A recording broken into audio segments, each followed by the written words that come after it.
Okay, personal pronouns. So, personal subject pronouns are I, he, she, we, they, and you.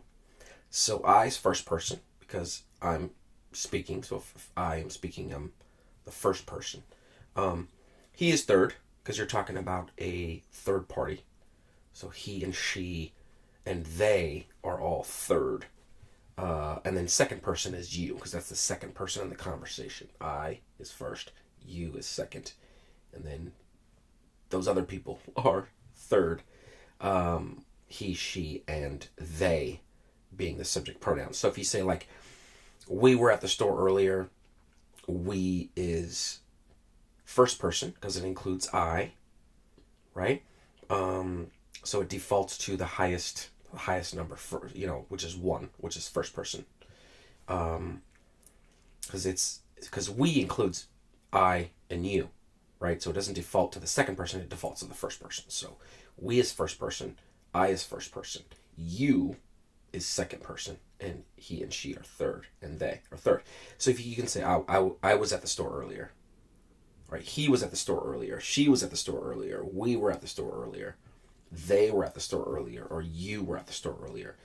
And notice that structurally, for most of these sentences, it's going to be, if you're writing a very simple, subject predicate sentence, it's going to generally come at the beginning, right?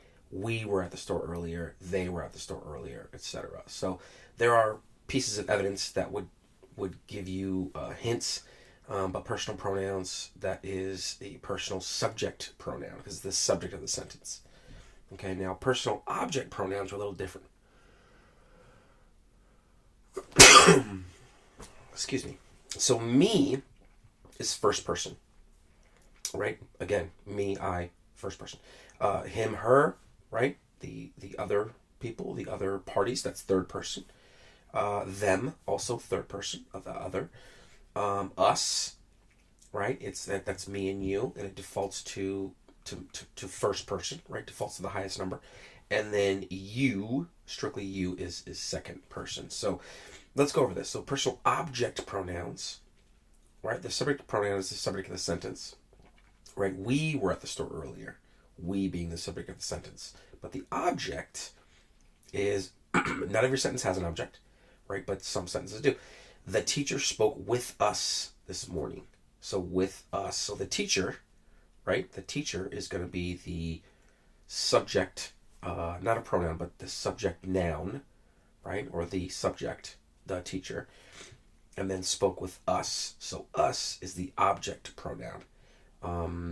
So they are on the receiving end of the action, right? The speaker is the speaker. They're on the giving end. They're the ones that who the speaker is communicating is on the giving end of the whatever the activity is, right? So the teacher spoke. So that's the teacher is the subject of the sentence because the teacher is the one who's giving the action, who's the one who's speaking, right? The teacher spoke. But with us, right? That's the object receiving the action. So the teacher spoke with us. So the teacher is the subject, and then the object pronoun here is going to be us, right? The teacher spoke with us. So the teacher spoke with me. Me would be a first person object pronoun in that case, right? This teacher spoke with him this morning. So him would be a third person object pronoun in this sentence. The teacher spoke with her this morning. So her would be a third person object pronoun in this sentence, receiving the action of being spoken to, right? The teacher spoke with us this morning.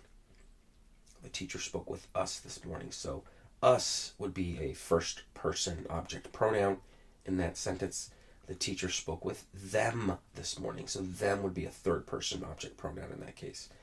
And then finally, the teacher spoke with you this morning. So you meaning, or you being rather, the object pronoun, a second person object pronoun in that sentence.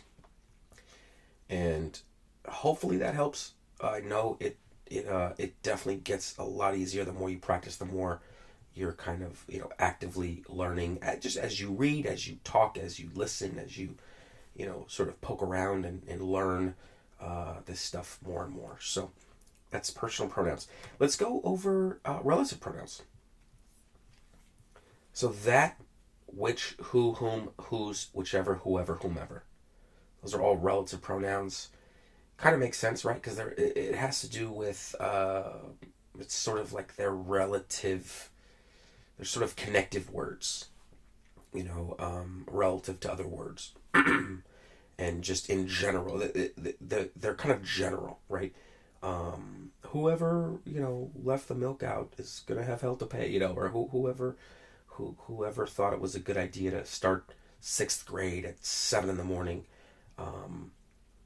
is rude, and I don't have a dog in this fight.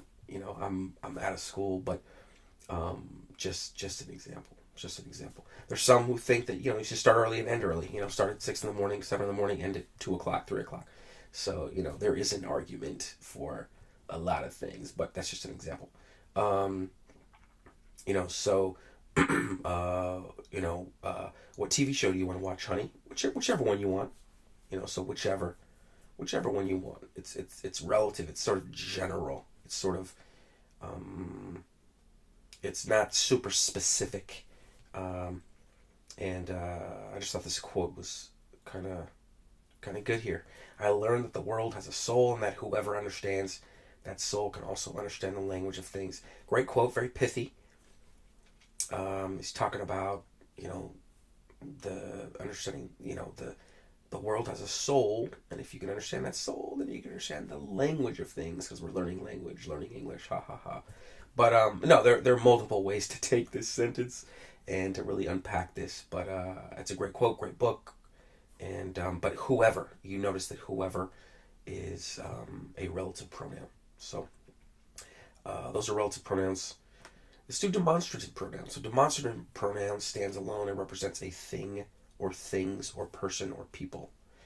So when you say this is great, or these seem sturdy, again, like I try to think about like how I'm going to remember this stuff, just to file it away.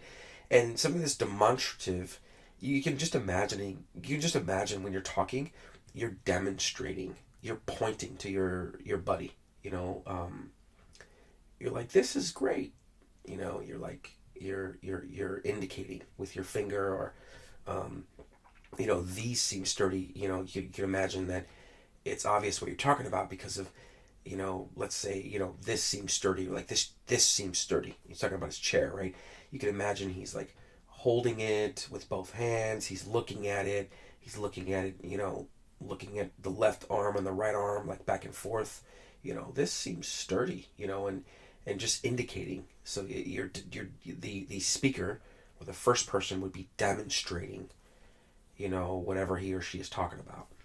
And they're demonstrative because, I think it implies that, but also, again, it's general. It's kind of like relative, but a little bit different, right? Because they're general. You're not being specific.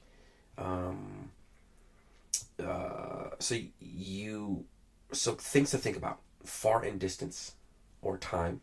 That or those. Like, that sounds like John. So making that connection, that sounds like John. So when you say that sounds like John, you can imagine someone pointing, like, yeah, that sounds like John. I mean, again, it depends on the culture, and it depends on the person. Obviously, like, no two people are alike. But I just in terms of remembering what a demonstrative pronoun is, that tends to help me remember. Those are delicious. Like you're pointing to a bunch of apples on the counter. Those are delicious. You're demonstrating to the listener that those are delicious. So they're pronouns, right? Because they're not. A pronoun stands in for a noun, right? Like, instead of saying Caroline went to the store, you're saying she went to the store. So she is a pronoun. It stands in for a noun. It replaces a noun, but it's not as specific as a noun, right? So same thing here, right? You're going to say those are delicious. Those is the demonstrative pronoun because it stands in for whatever specific things you're talking about, like apples, or bags of M&Ms or whatever, you know. So those are delicious. So those is a demonstrative pronoun. Demonstrative adjectives need a noun or pronoun. For example, those shoes are mine. So the first question you guys are probably asking is, well, what about, like, you know, if you include the noun with it? You know, like those apples are delicious. Is those a demonstrative pronoun? In that case, it would be no, because the pronoun replaces a noun in that sentence, in that segment of that sentence, right? That sounds like John, right? It replaces John, even though we're using the word John. It still replaces John in that segment of the sentence. That sounds like John. So John's in a different place in the sentence. It's also he's also yeah. It's not like that. John sure is funny, you know. So those shoes are mine. When you say those shoes are mine, generally you're putting them together, right? Those shoes, you know, that dress, you know, that glass, etc. So those in that case. So if you say those are mine, what is those in the sentence? Yes, it's a demonstrative pronoun. What if you said those shoes are mine? What is those in the sentence? Yes, as it's stated here pretty clearly, it's a demonstrative adjective. It's a demonstrative adjective. So a little bit different. And some of this stuff might be new and fresh, and some of this stuff might be totally old hat for some of you guys. But, you know, bear with me. I think this is very important to cover. And demonstrative pronouns. We're also going to do indefinite pronouns. Let's do indefinite pronouns. An indefinite pronoun does not refer to any specific person, thing, or amount. It's vague and not definite. Which makes sense, right? So I love examples. Some typical indefinite pronouns are all, of, another, any, anybody, anyone, anything, each, everybody, everyone, everything, few, many, nobody, none, one, several, some, somebody, someone. So they're indefinite, right? They're not definitive. They're not super specific, and so it doesn't refer to any specific person, thing, or amount. It's vague and not definite. So and again, they're pronouns because they're replacing. You know, like if you say everything is here, you know, you could say, you know, all my stuff is here, right? Where my stuff, so stuff is the noun, right? All my stuff is here. Or you could say everything is here. Well, everything makes my stuff and it replaces it. It's now a pronoun. It replaces my stuff with a more general, vague, non-specific word or group of words, right? Everything. So it's all practice, but these are just some pronouns, and this specifically is these are indefinite pronouns. Thank you very much.